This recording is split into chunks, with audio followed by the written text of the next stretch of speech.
Welcome to another episode of Hidden Heritage, where we follow the breadcrumbs to discover more evidence of who were the only American Indians that inhabited the Americas and that are still here to this day. Let's dive in. And just a quick welcome to our new members. We thank you so much for your support. We really appreciate it. American Indians in Colonial Times within the USA, Part 2. If you guys haven't seen Part 1, which is the video right before this one, please go check that out. All right, so we're going to jump right in and where we left off. So we have, again, if you haven't seen Part 1, to grasp the concept of Part 2, please go ahead and check that out because we're jumping right in. All right, so we have the similarities, a clearer picture between the two illustrations of King Philip, which is an Indian king from the USA.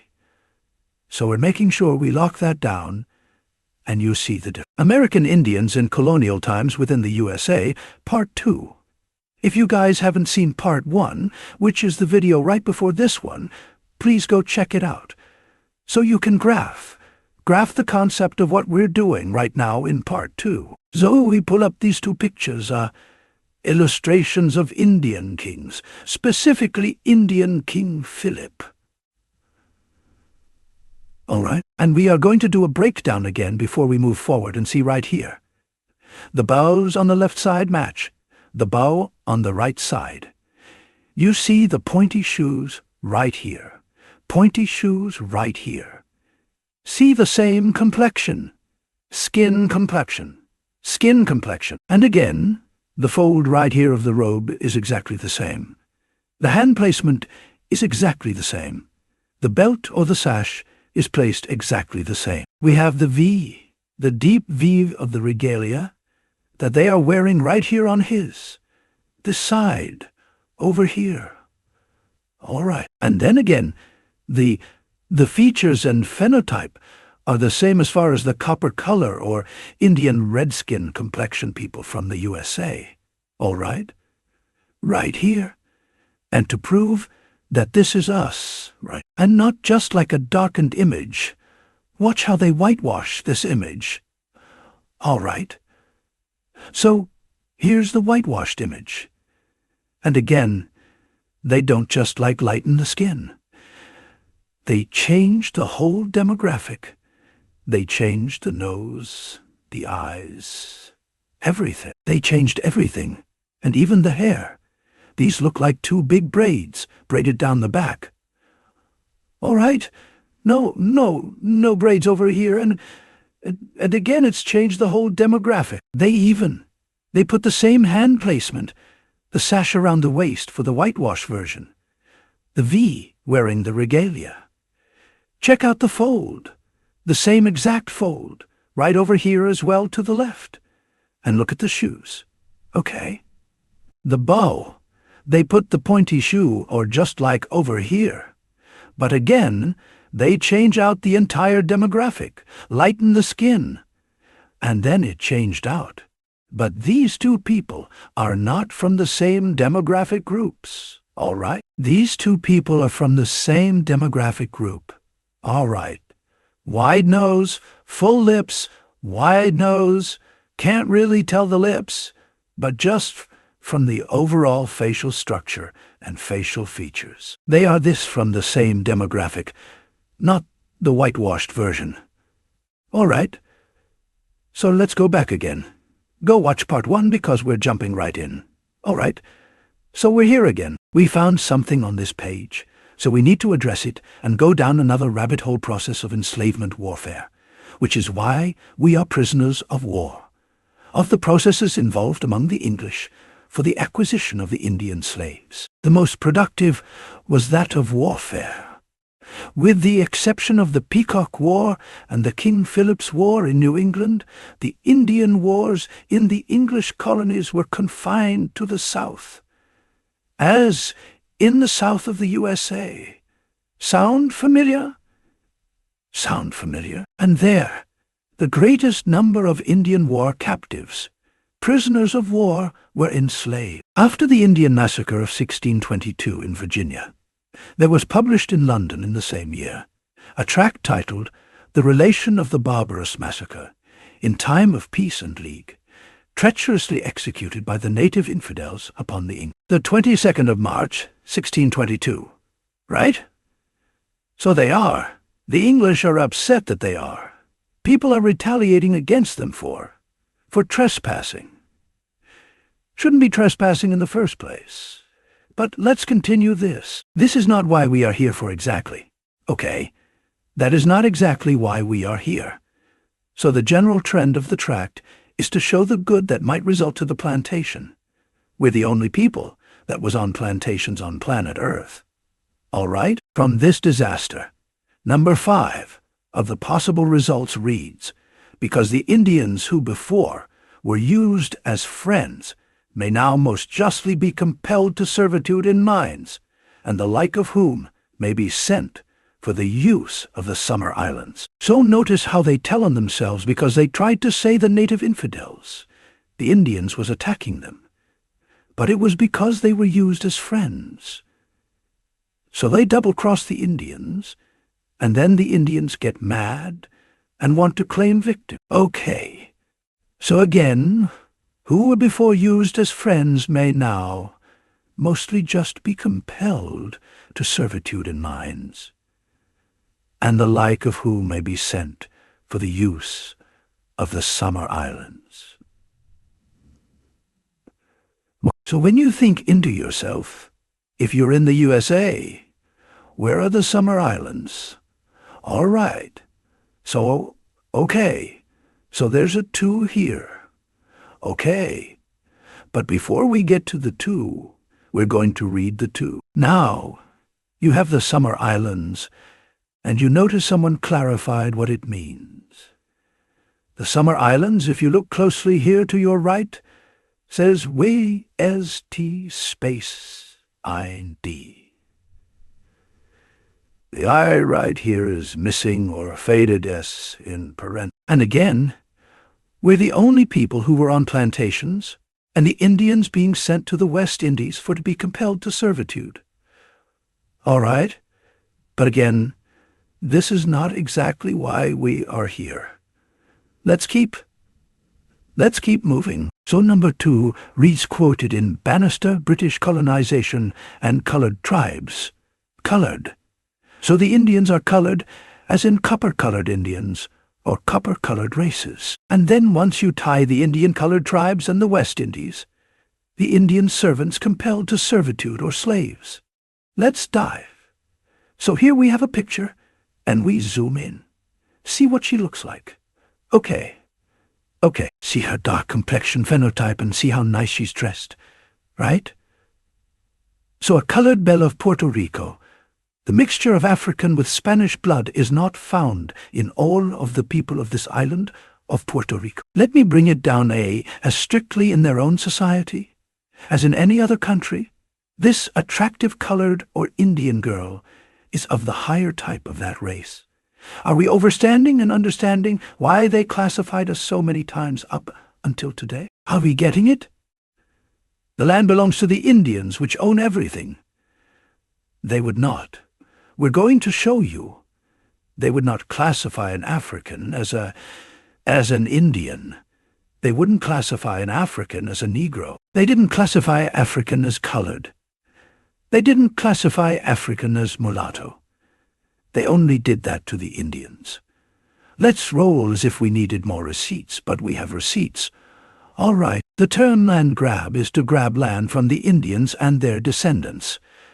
The term $5 Indian is to grab the land from the real Indian. The term pretend Ian is to take the identity of the real Indian whitewash history, is to remove the Indian from history and replace it with someone else. The term reclassification only applies to the Indians. Let's go Frederick Douglass paper. So we know you guys seen this before, but we're going to check it out again, so we can bring the point home. Hey, Frederick Douglass paper, all rights for all January 23rd, 1852 at Chester. All right, so I'm going to scroll down the colonization scheme. There is no sentiment more universally entertained, nor more firmly held by the free-colored as an Indian people of the United States, than that this is their own, their native land, and that here for good or for evil, their destiny is to be wrought out, identified with the entire history of the American people going back more than 200 years. This sentiment is natural and praiseworthy. There is not. Now there never has been. And we think there never will be any general desire on the part of our people to emigrate from this land to any other, and least of all to the wilds of Africa. So let's see what emigrate mean. 'Cause again, we're tying emigrate to the colored people, to the Indians. And there's only one group on planet Earth who was reclassified from Indian to colored Africans. We're not reclassified from African. There's no paperwork out there that you will find in genealogy that says you are an African, and then you got changed to colored. We were Indians, and the colonization scheme is to remove us from our land. Again, let's look up the word emigrate. Emigrate, verb, leave one's own country, our own country, in order to settle permanently in another, move abroad, move overseas, leave one's country. This is our country. Okay, let's keep moving. All right. Let's keep moving. All right. So from Indians to colored people, the problem of racial categories and the persistence of the Chihuahuans in North Carolina, a defeat in the years-long engagement with English colonists in 1677. Remember this right here, ushered in momentous political and social changes for the Chihuahuan people of eastern North Carolina. Since the arrival of Sir Walter Raleigh's contingent and the end of the 16th century, the Chihuahuans had remained sovereign. We the people, sovereign in the face of colonists' encroachment on their land. Okay? They did not come from anywhere else. Their land. Let's continue. Yet, the terms of the 1677 settlement with the English set the Chihuahuans on a path to political collapse and led to the surrender of all their land claims because they got reclassified to color. So do not walk around saying, oh, I'm colored, or I'm Negro, or I'm black, or I'm anything else other than Indian, American Indian and Amerindian. That is it, because it ties us to the land. Let's continue. So again, the 1016-7 treaty. Okay, we did an entire video. We'll put it at the end of this video as well. The 1677 exact date treaty terms transformed the Chihuahuans from a self-government governing collective into tributary reservation Indians under the authority of colonial government. Noting the political decline of the Chihuahuans through the 17th and 18th centuries, William S. Powell in his time tested narrative of North Carolina history assumed that the Chihuahuans were extinct by 1820. In reality, as this article shows, Chihuahuan descendants continued to live near their homeland after this point, and a few Chihuahuan descendants still live on the lands once part of the Chihuahuan reservation. Modern historians have overlooked Chihuahuan persistence because the local government classified Chihuahuan descendants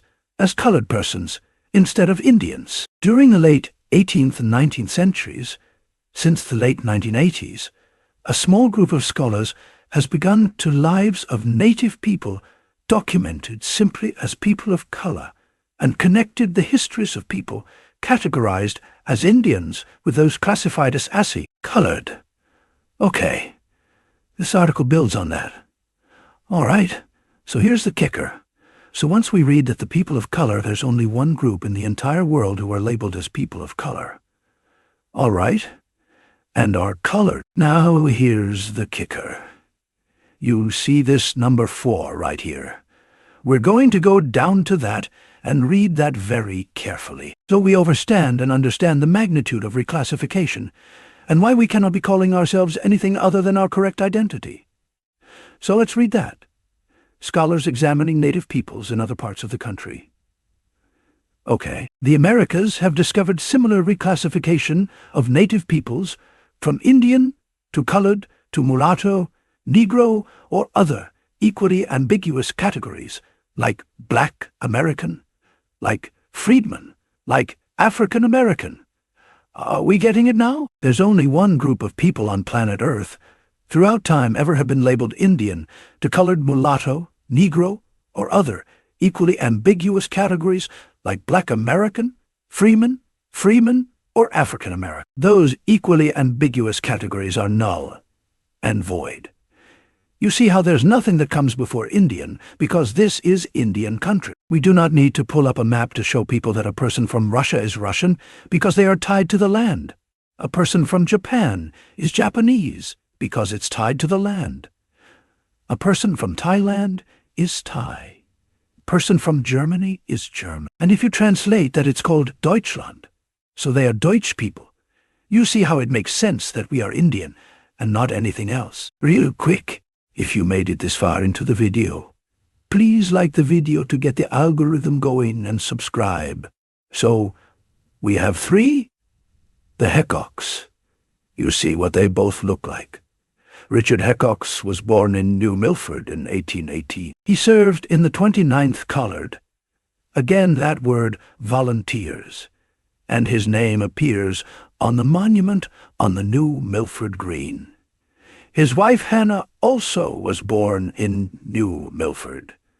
Both husband and wife were descendants of the Peacock and Narragansett Indians. All right, this is in 1868 to 1888.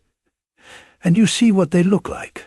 Here we have from the Library of Congress, Jamaican, Kingston, Colored, West Indian. That word again, tied to the same. So we're going to take a look at what they look like. All right, so let's start at the bottom. So you can see it. Says Jamaica, Kingston, Colored, West Indian Regiment. And then we're going to try to... I'm not sure how we were able to get it to look better than this, but we're going to try once again. Okay, I think this is as close we can get to seeing their phenotype, skin complexion, all the same. So this is the colored tribes, or the colored West Indians, that they were sending back and forth in between the USA, South America, Canada, West Indies. The transatlantic slave trade happened within the Americas as they were forced to become part of the army or whatever. The resistance, the prisoners of war, they were employed. All of that. Again, the United States colored troops, 1863, 1865. And they all share the same phenotype, all the same. Again, they were reclassified to colored, but they are actually Indians, because you have to identify as a land mass. And this is Indian country, which is why they had, if you saw part 1, this is why they use Indian guides and Indian scouts, Seminole scouts, Yamasee scouts. Different tribes of Indians had scouts, had interpreters, knew the land, knew how to plant, cultivate, grow, build.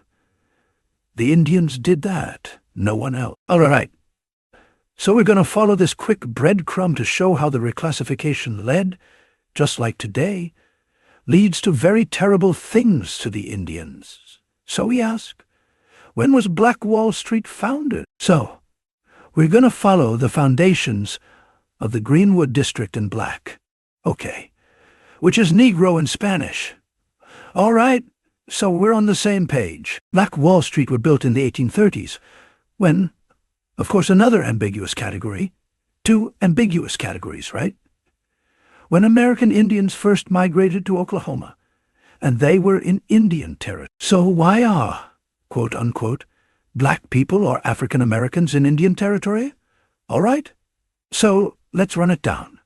Remember 1830s, Trail of Tears, start date 1831. Let's scroll down between 1830 and 1850. About 100,000 American Indians living between Michigan, Louisiana, and Florida moved west, as in towards places like Oklahoma in Indian Territory. Watch how we break it down, and we're going to prove to you, without a shadow of a doubt, that it is us. Watch this. So, we're going to read it again. The Black Wall Street started in 1830s, and between 1830 and 1850, about 100,000 American Indians living between Michigan, Louisiana, and Florida moved west towards Oklahoma, places like that in Indian Territory, because we're Indians. After the United States government coerced treaties or used the army against those resistant, many were treated brutally. An estimated 3,500 Creeks died in Alabama and on their westward journey, okay? Now, we typed in Indian removal end, okay? Now, we typed in Indian removal end. 1850.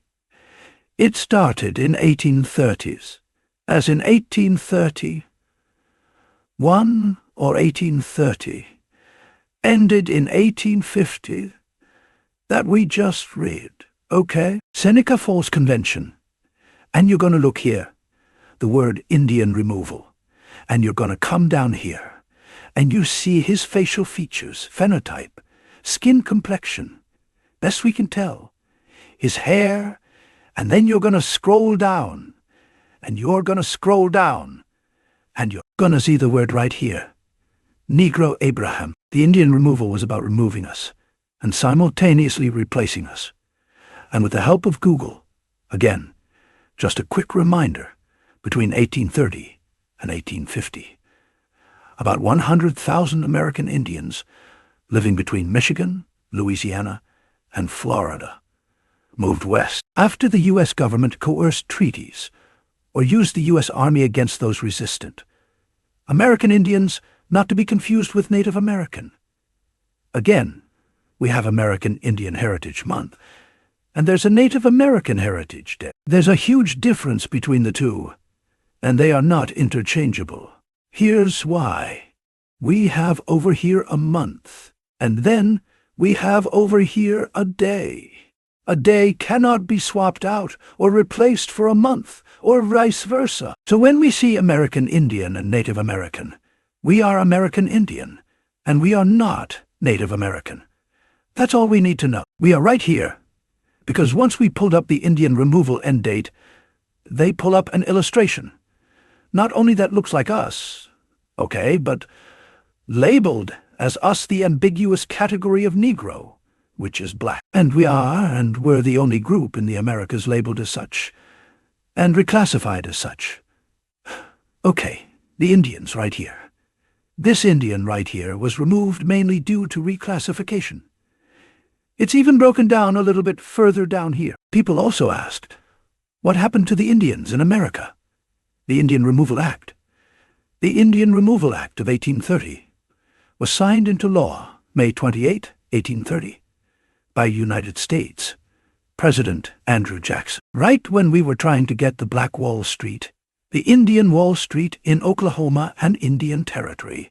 Right here, you scroll up, Indian reclassified, Indian removal. Again, they have an illustration that looks like us. The same hair texture, wide nose, full lips, Indian regalia, labeled as a Negro or black.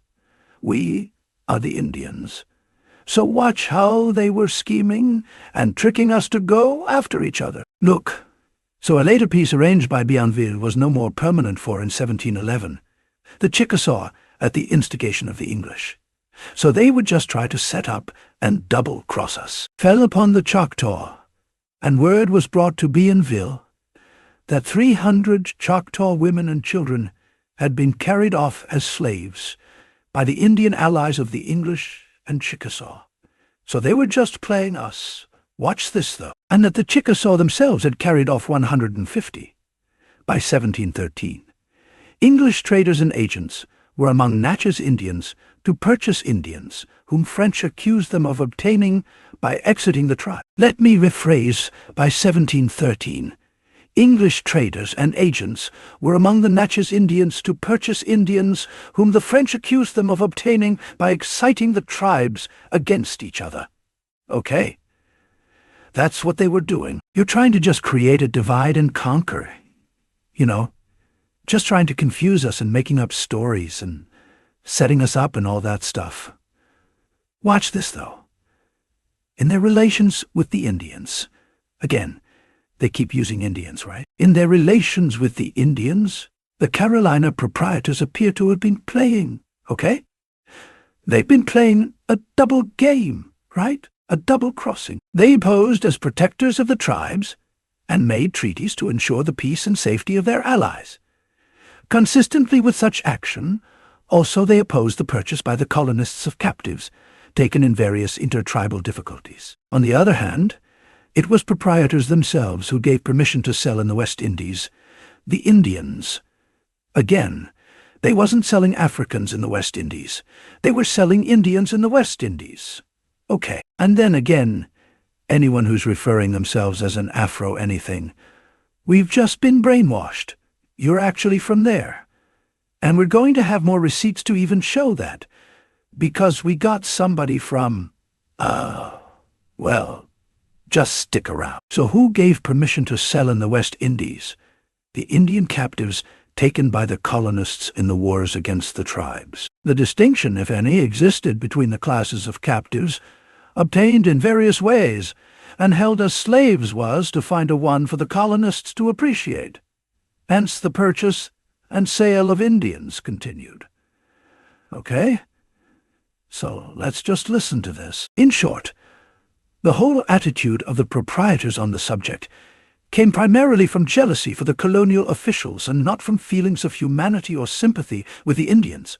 Okay? Indians, again, they oppose any action of the colonial officials, which tended to make them independent of the proprietors' authority. This explains why they removed the deputies, Matthews, Moore Middleton, and Governor West, also in 1683, for selling Indians to the West Indies.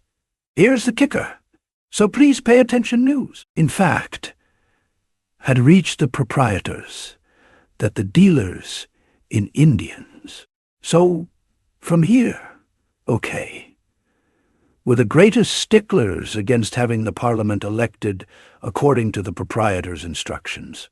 So drastic measures were necessary. The fact that the proprietors chose to succeed West, sir. John Yemen's a man filled with the slave sentiment of Barbados. Okay, so you see this 3 right here. All right.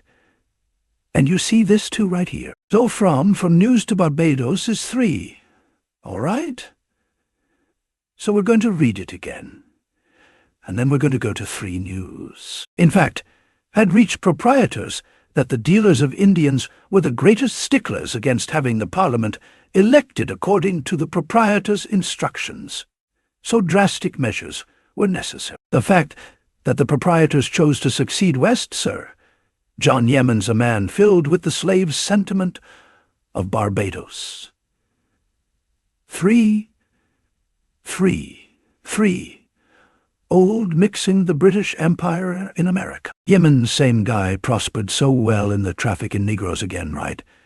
With Barbados that 1684, he returned to his plantation, and the office of governor was restored to West. So you see the correlation between once they reclassified us as Negroes throughout this document, or black, or just for being our complexion. All right? Well, that's why it's important to reclassify ourselves back. We can only do it. No one's going to do it for us. We have to do it. We're going to put a video at the end as well to hopefully help. But it all starts with genealogy. Even church records have a genealogy as well. Okay. Oh, but you see the correlation.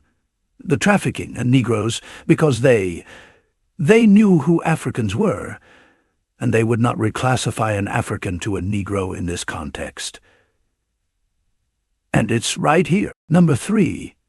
Yemen's prospered so well in the traffic in Negroes with Barbados. Negroes are the Indians in this context, and that's how they're able to continue to divide and conquer us, because we're not waking up and all getting on one page to identify as the landmass that we are from Indian country. Okay, America is Dash. India is us. That's why you have American Indian tied to the land. That's why they're the only people on planet Earth who's been reclassified so many times. All right, so we want to come here, and we show more proof of reclassification right here, to admit it right here. Watch this. So making Indians white, right? So they basically was jealous, because why they reclassified us. That's why they reclassified us. All right, and it's still ours. We just have to all collectively reclassify ourselves. Start with genealogy. Okay, so we're going to start with the highlighted portions because we're going to read something where you like these numbers right here, right? 26. So Indians, regardless of status, were bought and sold through out there. Just picking. Excuse me for the value of their labor. All right. So 26 again. Right here, Indians. 26 Indians, 26. Let's go check out 26. So 26. And we have to read the whole thing so you can see how they reclassified us. Some of these transactions involving Indian laborers have been preserved in the 17th century courts, thanks to the legal disputes that ensued. For example, Duke's deposition right here, desired him to sell him an Indian. The departments answered him. He had none to sell.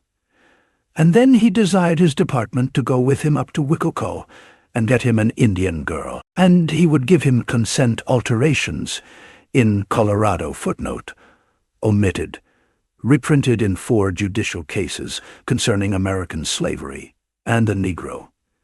Now you see that right here again. Hayden Negro University Press. And we all knew what happened in 1968. 1968. What happened in 1968? It was something good. So if you remember what that is, let us know in the comments down below again. Negro Indian in the same footnote. 26. All right, so we came back to the Indian slavery times. USA, right? All right. So we have right here, freeborn Indian woman, a native of Curacao, right? Then held as a slave in New York. And we're going to go down here and make sure again. So petition the governor regarding an Indian, brought by him from the West Indies, and sold as a slave. Okay. And then we have where is it? Okay. So, among the victims was a Stephen Domingo, right? So we know where we are. All right. So we said extract text. Where is Cartagena? Okay. Cartagena refers to Cartagena, a historic port city located on the northern coast of present-day Colombia in South America. It was an important center during the colonial period, especially in the transatlantic slave trade, which happened within the Americas. So we're going to go back and read. All right.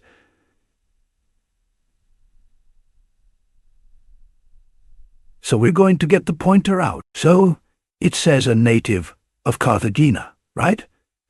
Stephen Domingo, who had been held as a slave for 8 years.